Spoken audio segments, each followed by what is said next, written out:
What is a bigger need for the New England Patriots? A pass catcher or an H-back blocker? You have the questions. We've got the answers. Stick around. You're about to be locked in to the Locked On Patriots podcast. You are Locked On Patriots, your daily New England Patriots podcast. Part of the Locked On Podcast Network, your team every day.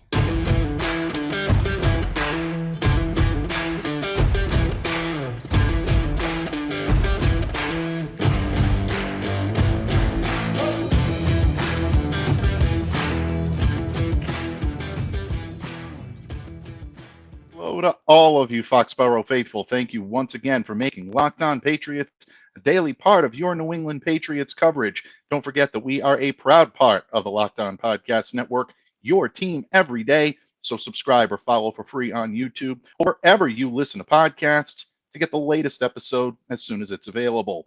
I am your host, Mike Debate, and I cover your New England Patriots for Patriots Country of Sports Illustrated. So reach out to me and let me know what's on your mind on Twitter at MDABATENFL.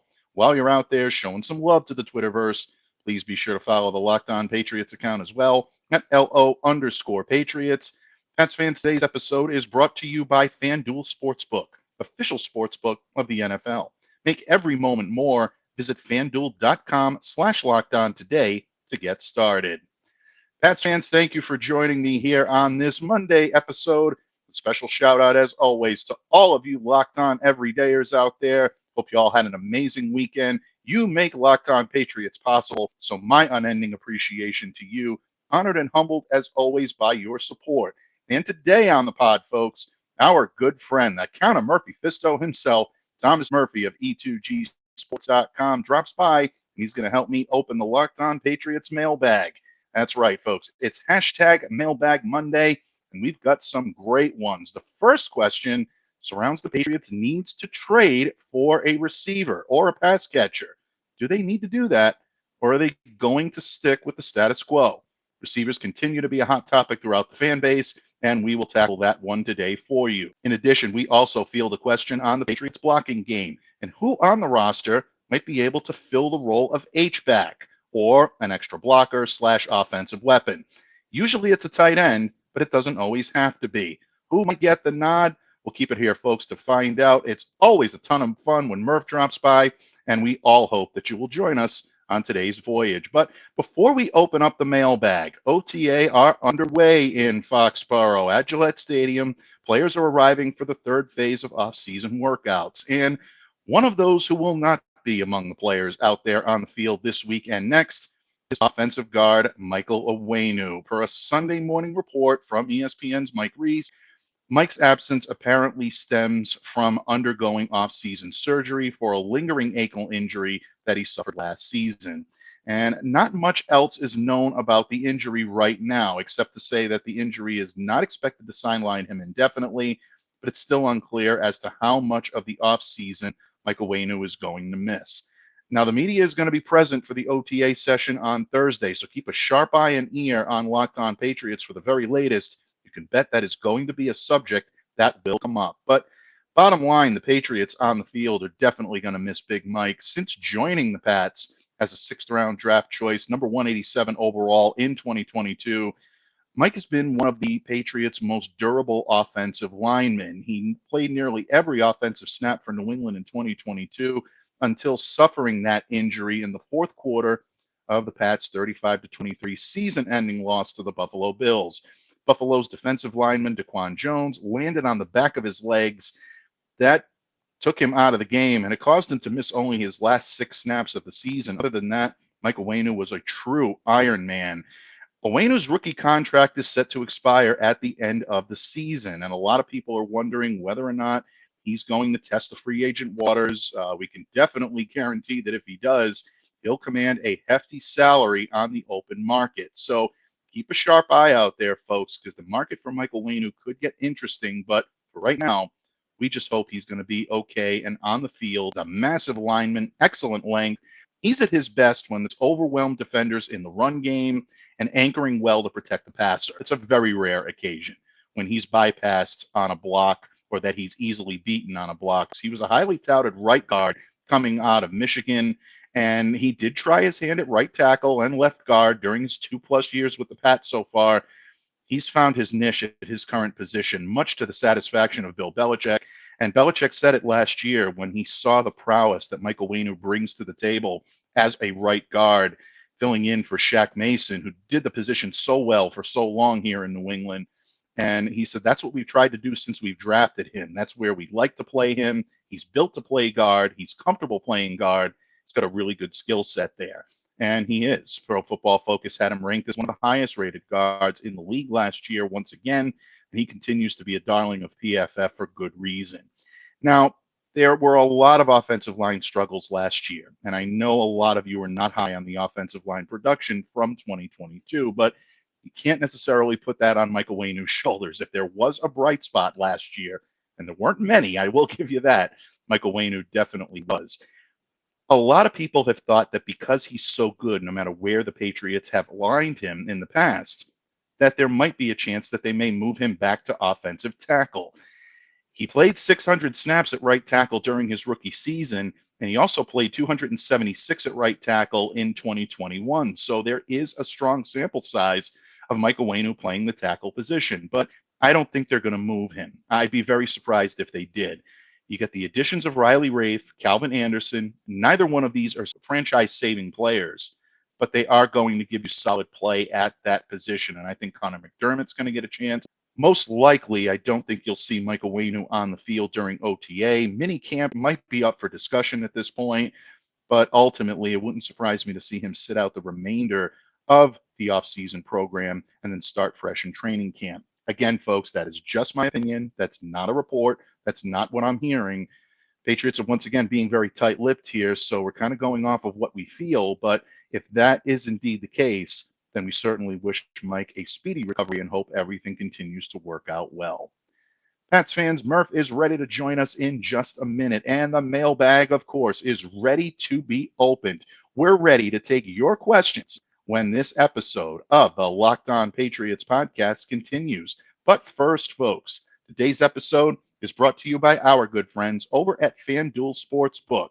Make a fast break to FanDuel during the NBA playoffs, because right now, new customers can get a no-sweat first bet up to $1,000. That's $1,000 in bonus bets back if your first bet doesn't win. I know things are looking a little bit bleak right now in Boston, but Green Teamers, show your green pride with FanDuel. There is no better place to bet on all the playoff action than America's #1 sportsbook. Visit FanDuel.com/lockedon and get a no-sweat first bet up to $1,000. That's FanDuel.com/lockedon. FanDuel, official sportsbook betting partner of the NBA. Patriots fans, thank you once again for making Locked On Patriots a daily part of your New England Patriots coverage. Don't forget, we are a proud part of the Locked On Podcast Network, your team every day. And again, all of you everydayers out there, make Locked On Patriots exactly what it is today and more. And folks, we've got a great week planned for you here on Locked On Patriots. Tons of coverage coming from Patriots OTAs, roster moves, speculation, anything you want to know about OTAs, you'll find it right here on Locked On Patriots. So be sure to stay locked in. And speaking of locked in, it is hashtag Locked On Murph Monday. It's also Mailbag Monday. And to join me to open up the Locked On Patriots mailbag, who else would I invite here on a Monday, folks? He's got his own hashtag, his own embroidered chair. There's nobody else we would even question about having here on Monday. He is the legend himself, Thomas Murphy of E2Gsports.com. Thank you for coming to me in friendship today, Don Murph. Always a pleasure, Michael. Always a pleasure. It wouldn't be Monday. It wouldn't be Monday. It would not be Monday, and that is what we're going to do here. The Locked On Patriots mailbag is open, and we're taking your questions. And Murph, we had so much fun with this gentleman during mock draft Mondays and the draft season. He is a true supporter. You want to talk about an everydayer. He is an every lifer here on Locked On Patriots. LJ, we absolutely adore you, my friend. Yeah. And so to return the favor and to show our appreciation for all of your support, LJ, we're going to ask one of your questions today. And if it's LJ, you know it's probably to do with wideouts. Murph, here it is, right there on the screen. Despite their lack of a true number one wide receiver, Will the Patriots go with what they have in 2023, or will they trade for one? And Murph, this is probably the most maligned positional group on the team. I know a lot of people got on the offensive line last year for their struggles. I know a lot of people were after Matt Patricia and the coaching staff, but there's still a lot of vitriol that's hurled at Patriots wide receivers because they don't have that prototypical guy that can take the top off the defense. Yep. They may have that this year. We'll get into that in just a second. But they lost Jakobi Meyers, one of their more sure-handed wide receivers in free agency, but they replaced him with guys that can get yards after the catch, which is really the gem of what Bill O'Brien likes to do in his offense. Guys like Juju Smith-Schuster, something the ability Jakobi of didn't give us. Exactly. Everybody, we all love Jakobi. He's a fantastic possession receiver, but the yak just really wasn't there. The separation wasn't there. Yeah, it's true. No, and you absolutely make a great point, and no one is a bigger advocate or probably a bigger fan of Jakobi Meyers than myself. I've been that on here for Locked On Patriots for a number of months and years since he's been here. Mike has Jakobi Meyer pajamas. I do. Yes, I do. Absolutely. Yeah. But Superman has Brandon Bolden pajamas, and we'll get into that on another day at another time when the conversation is a bit more pertinent. But bottom line, today we are talking about wide receivers, and the Patriots did get, I think, a couple of gems in the draft as well, guys that are very adept at getting yards after the catch. Kayshon Boutte, more of the traditional outside receiver, and then you've got Demario Douglas potentially in the slot. But sprinkled in, they've got some guys that can take that mantra. Murph, when you look at this wide receiver core from top to bottom, who do you think could emerge as the top wideout before we get into whether or not you think they're going to add someone else here? Ooh, that's a really good question. I don't, under Bill O'Brien and, back in the days of time, there was no top wide receiver. There really wasn't. But, if Devonta Parker can stay healthy, if Tyquan Thornton can take that next step here in his second year.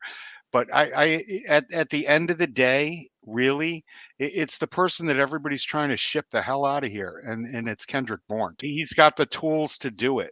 Other than that, I think it's going to be spread the ball around, hit the open man, move the chains, and get a little bit further downfield. But, at the end of the day, I mean, I might be short-sighted on this, but I think Kendrick Bourne is the most talented guy on this team at the wide receiver spot.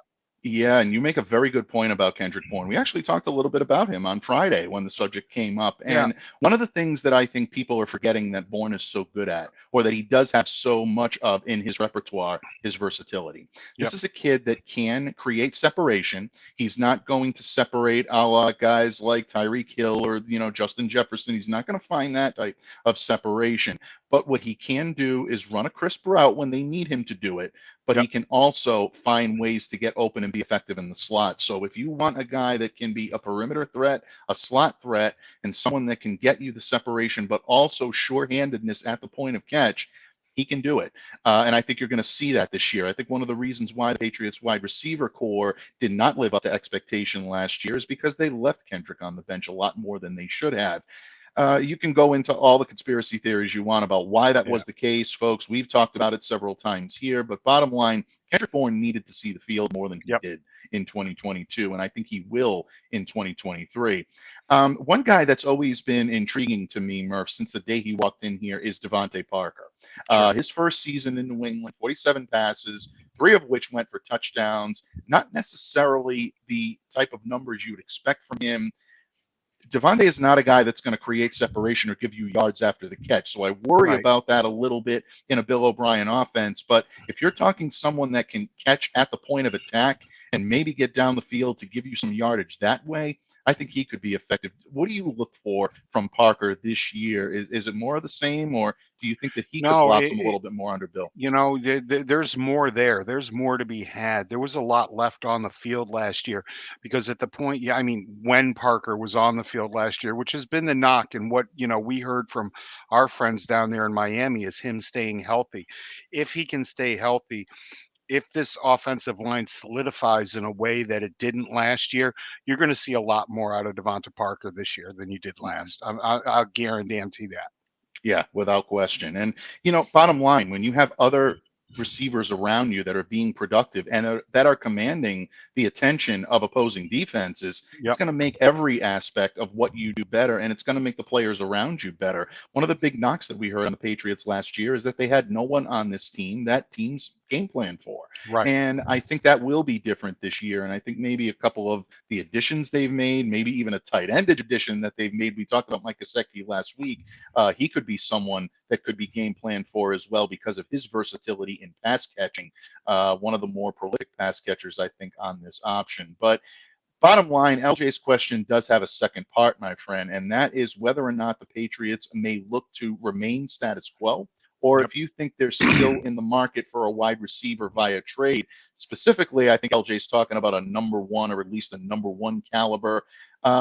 He did go on to say, and I do want to give him credit for this, LJ does believe the Patriots will use the status quo. He doesn't Yep. believe they're going to trade for a number one caliber. But Murph, when you look into your Belichickian crystal ball, do you see the Patriots still dipping into the wide receiver market at this late stage in the offseason?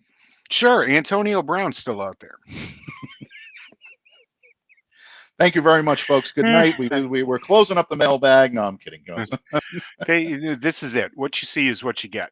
Bill is not going to go out there and trade for somebody. If somebody happens to get released and they're I don't know, for whatever reason, cap reasons or this, yeah, sure, that something could get added, but no, this is the crew that you're going to go into battle with. This is the crew that Bill Belichick has given O'Brien to work with, and quite frankly, we said it all last year. At least I said it, and I think Mike agreed with me on a lot of points. Is that this is a good wide receiver crew? Okay, you do not need to be great to succeed in New England. What you need to be is fundamentally sound. What you need to be is go out there every day and work your ass off. What you need to do is put the team before yourself. And where do you find a number one diva wide receiver that does that? Okay, people keep bringing up past drafts and who the Patriots passed on for this, that, and the other thing. Any of those guys won a Super Bowl? Have any of them brought a Super Bowl trophy home for whatever number one quarterback, top 10 pick quarterback that has been there over the past few? No, they haven't. You'd have to go back to Kansas City to find somebody with it, and they don't even have one right now. On the trade market, the Patriots weren't really considered to be very overly enthusiastic in their pursuit of DeAndre Hopkins, in their pursuit of Jerry Jeudy, two guys that we saw the Patriots linked to very prominently when it came to offseason trade rumors. Again, these teams have asking prices. Yeah. And it's a situation where you're going to look at what these teams want. You're going to take a look at what the players want once they get here and whether or not you can make it financially work. Because as our good friend Miguel has said several times, I mean, the cap is not just a tool to be thrown against the wall, despite of what you'll hear between the hours of 2 and 6 on some terrestrial radio. There is a definite cap implication that has to come forward one day or another. In LA right now. Right. Exactly. You're talking about the mad genius and whether or not he's going to end up finishing out his contract there because they're in cap hell. Yeah. They have no talent, they have no draft picks, and they're in cap hell. And it sooner or later it catches up with you. You can only kick a can so far. Yeah, without any question. And I would rather not kick it at all. I'd rather kick it 3 inches, work out something for this year and have 12 to 14 million dollars extra next year. That's the way you do it. That's the way you build. That's the way you sustain.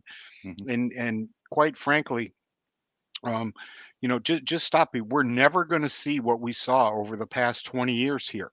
All you want is good football and a chance. And Bill's building a team that's going to give you a chance every single year. Yeah, it's true. And to acquire someone of that magnitude, we're talking about the Judys of the world. We're talking about the Hopkins of the world. It does take give and take. And once again, it comes back to my point of these teams having asking prices and players having asking prices. A little over a month ago, Murph, I wrote about Austin Eckler, and I wrote about the possibility of him being pried free from the Los Angeles Chargers. And Yeah, I got some eyebrows raised. Some people accuse me of being a Los Angeles Chargers homer, which Yeah, emphatically I am not, folks. I did cover the Chargers, and I do have a lot of affection for that organization. But at the same time, Eckler is a player I love to cover. He was very similar to guys like Adrian Phillips, guys like yep, Hunter Henry, guys I'd love to see in a Patriots uniform. And if you want to talk about pass catchers, this kid can come in and do it. He can be a pass catcher for you, independent of what he brings on the ground. 18 touchdowns last year, 1,637 total yards, yep, 107 receptions, and 5 of his touchdowns were caught passes that went for scores. So if you're talking someone that can come in and maybe be a pass catcher and give the Patriots a dual threat weapon, I'd yeah, love to see Austin Eckler here. But here's the problem with it, folks. And I think this goes back to what we were talking about just a few minutes ago, Murph, when it came to difficulties working things out with yep, teams and what the player is going to want. This one comes down to money. Austin is about to enter the final season of a right, four-year, $24.5 million contract. He signed that in 2020. So if he hits the books in 2023 for $6.25 million with a cap hit of 7.75, the Patriots can't accommodate that. They've got the room for it, but here's the problem. He's going to want a new deal from yep, his new team. And if the two seeds can come to an agreeable medium, yeah, then you can make things work. But at what he's looking for and what he needs to be paid in terms of the top echelon running backs and even receivers with his dual threat, it becomes a real problem for the Patriots to do that. That is the big reason why I believe they're going to stay status quo. That right, and the emergence of Kendrick Bourne into this offense, the rebirth of Kendrick Bourne into this offense right. tells me that the Patriots are going to roll the dice, take their chances with what they have in 2023. Right, and when you look at Eckler, you look at who else is here. James Robinson is here. Ty Very Montgomery, good point. who never who never really saw the field last year. We got to see what's going to happen, what's going to shake Mhm. out there. There's always Ricochet Rabbit, JJ Taylor down there at the end. Bill likes to freaking mix and match, and Eckler is somebody that I feel needs a lot of time on the field. Somebody Right. like a Ramondre Stevenson. So what are you doing there? All Exactly. right, and it's the money, it's the time.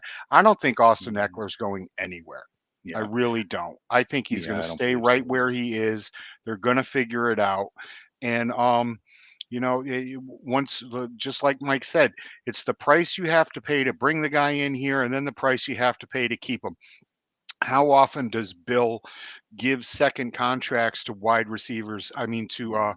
running backs anyway, or wide receivers Mhm. anyway. Right. They're positions that he feels that he can fill quite nicely in the draft and in through free agency to build depth there. Austin Eckler is not a depth kind of guy. Austin Eckler is, I don't want to say a cow back, but he's right there, and he's somebody that's got to see the field a lot of times.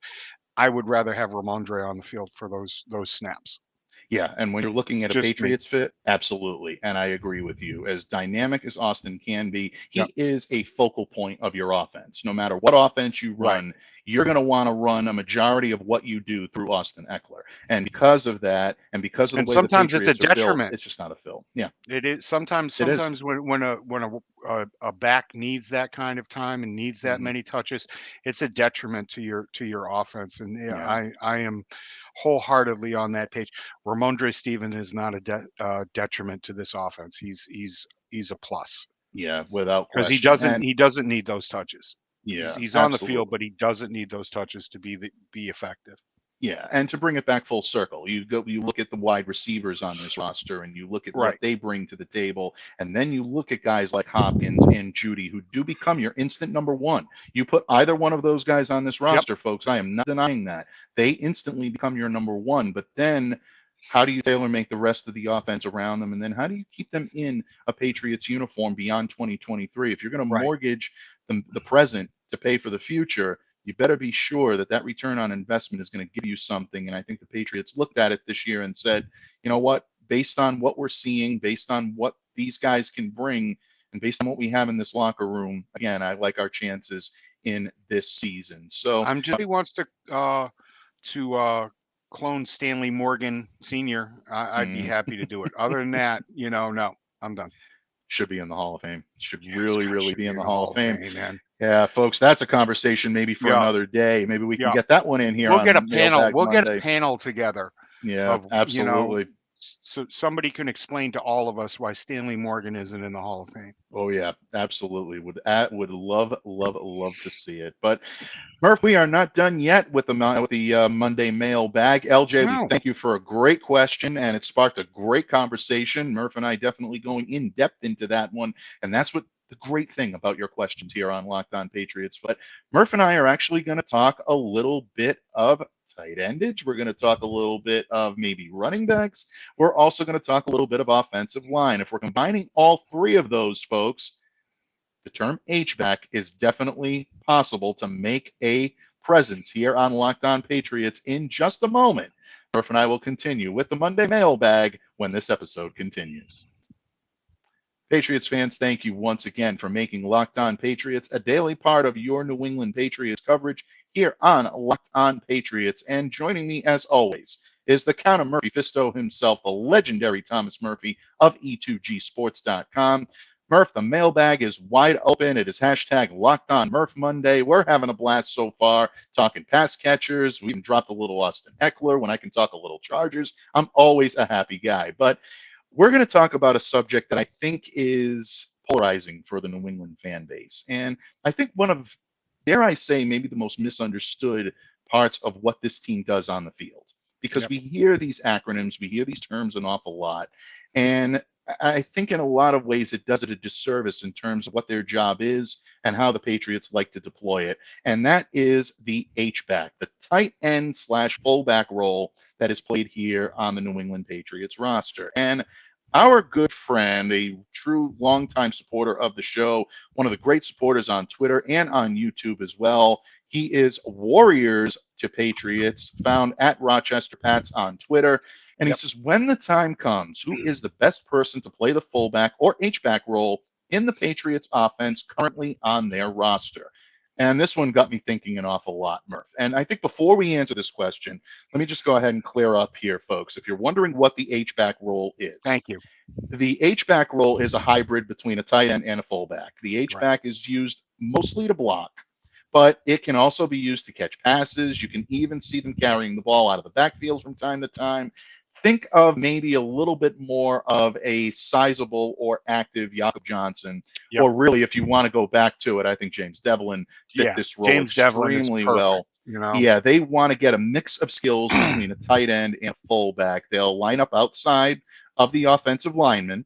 So, you could find an old lineman that might play this role. We'll get into that in just a little bit, but they're going to be a few steps off of the line of scrimmage. They're going to serve as one of the four players in the backfield. I caught one pass in high school.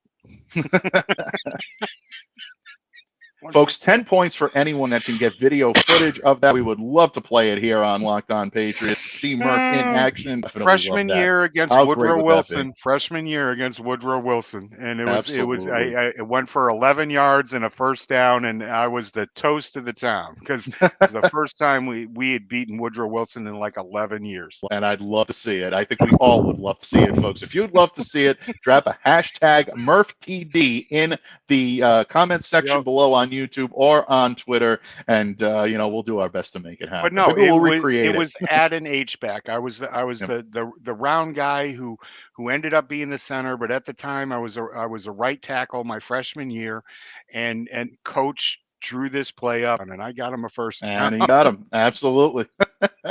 And folks, the legend was born from that day. And all right, so we'll stay in that vein, bud. That being said, the Patriots do not have a primary H-back on this roster. They do have players that can play this position. And as the Bill O'Brien offense, folks, expect to see the H-back alignment for at least a handful of plays this year. Didn't see it last year, but it won't be a lot. It's not going to be constant. I mean, you can go back to his last years here, and there wasn't a lot of H-back work going on at that time. Exactly. There really wasn't, and I'm not expecting to see it a lot this year. You'll see some jumbo packages out there, and maybe somebody will come off and catch a pass there, but no, the glory days of the H-back in New England are over. Yeah, and I'm so glad that you said that, and I think that's one of the big reasons why you did not see the New England Patriots fully address this role either in the draft or through free agency, because they could have gotten guys that could have come in here to play that effectively, that hybrid H-back, fullback type role. I know a couple of years ago they did try to do that and bringing in guys like Dalton Keene. I know Yeah. that just gave a little tingle up and down the spine of some of the Patriots faithful out there, but that's why Dalton was brought in here. I'll be honest, if Jonnu Smith was going to be remaining on this roster, I think that would have been his role. I think the Patriots realize that this is a role that can be filled by other guys on this roster, and you don't need a specialist to fill it. That being said, my friend, of the guys on this roster, looking at the tight ends, the running backs, the wide receivers even, who do you see possibly playing this fullback H-back role when it's You needed? know, if he can step up his blocking game, I really like Scotty Washington. We talked about it, Mm, him on Friday. He's somebody mhm, that could definitely do this. He has the size and he has the skill. It's the willingness to get in there and hit and block. mm, He could do it. Lumpkin is another guy to keep mhm. an eye on here in OTAs. He has the size and the ability to be able to do the same thing. What do you think, Michael? Yeah, I like Washington myself. I Yeah. actually do like Lumpkin the more I'm looking at him. There's a Mm. physicality to the way he plays, there's a Yep. perseverance in his attitude, and a fight in him that does make for a good fullback H-back type role when you're looking at the tight ends. I do think that's where it has to come from because I'm not seeing it coming from the wideouts. I'm not seeing it coming from the running backs. Kevin Harris has a physical running style, but I don't see him with the size to be able to pull Right. it off. No. Um, Ty Montgomery, it's not who he is, folks. I don't know if you're going to see him maybe be a hybrid third down type back. Right. We saw Ivan Fears talk about that over the weekend. If Ivan speaks, I'm listening. He's like the E.F. Hutton of that Right. area. So Oh, that's oh someone that you God. want to listen to. You know, But at how the would you same, like to live next door to that man? If I uh, would, you just be sitting there like Wilson and Tim Turner talking over the fence constantly. mhm, Unbelievable, yeah, unbelievable. absolutely. A But wealth if of the knowledge. Patriots, yeah, if the Patriots really wanted to go back in this direction, they would have had a lot of opportunity this past off season and in the draft to bring in somebody, you know, like a Hunter Lupke. Am I pronouncing that right? Hunter Lupke, Yes. the North Yep. Dakota State kid, Derek Parrish, Jack Colito Hmm. Oh, yeah. out of Oregon State. You know, Hmm. those were guys that were available and the Patriots could have grabbed late in the draft. They didn't. Right. So with that, there's either got to be somebody here that Bill and Bill really the law firm of Bill and Bill would already really like, so they're just not going to use it. And like Mike said at the top, it may be a handful of plays this entire season, but no, I don't see him going back to the glory days. Yeah, I don't see them going back to the glory days either. I think those days have passed. I think the way that Bill is going to navigate this offense, Bill O'Brien meaning, is going to be through the wideouts and the pass Right. catching tight ends, and you're going to see the running backs be a solid complement to that. And I think big years for Ramondre Stevenson, Huge. potentially James Robinson, and I think you're going to see an increase in Pierre Strong and maybe even Right. Karen Harris sprinkled in there as well. And Ty is kind of a wild card right now. If he Yep. looks really good coming out of OTA and minicamp, folks, those training camp battles are going to be very, very interesting to watch. So keep an eye on that. But I agree with you. I think that's where it's going to come from. The one question that we do get an awful lot of, Murph, and this gives us an opportunity to kind of, I think, close things out here by talking about those big round individuals that you like so much, and that's offensive linemen. There is a difference, folks, with an H-back and a jumbo tight end. And Right. I hear Onwenu's name an awful lot. I'll just put him out there as a pass catcher. They did it in 2021. Yeah, they did. When you Yeah. run the 3-4 tight end sets, those are Yep. the heavy or the jumbo packages. It's what you hear a lot of the announcers or guys like us talk about. They're usually put into You're block and so short smart. yardage. Well, Murph is. I don't know about me, but the short yardage situations is where you're I going to have see crib these guys notes do it. right here. I have crib notes, people. I'm not brilliant.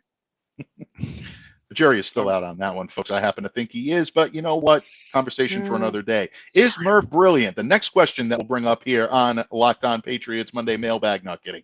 But bottom line, to me, when it comes to the jumbo tight end as opposed to the H back, folks, if you're going right. to think difference and you want to know what the difference really is, think average size tight end or larger.